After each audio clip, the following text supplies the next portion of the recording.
அம்மாட்ட டான்ஸ் அடிக்க டான்ஸ் அடி டன் டன் டன் சூப்பரா போட்டாரு வேற ஸ்டைல பண்ற போட கண்ணாடி போடுங்க போட ஸ்டைல் போஸ் கொடுக்கறாங்க மேடம் ஸ்டைல எங்க புடிங்க வந்தானே போடுமா சரி வா நம்ம எடுத்தாச்சு நம்ம வேலை முடிச்சு வா வா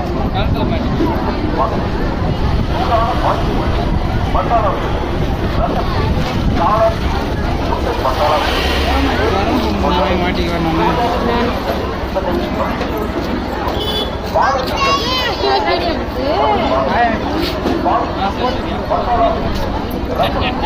ஐயா எங்க வசந்த் வேட்டி கட்டிட்டு வரணும் போனா இங்க பாருங்க நான் கிட்ட வரணும் யோசிக்கல கையில பாருங்க கையில பாருங்க ஆயட்ட கண்ணாடி காட்டு டான்ஸ் டான்ஸ் போதும் போதும் போதும் இங்க இப்படி மேல இங்க வச்சுக்கணும்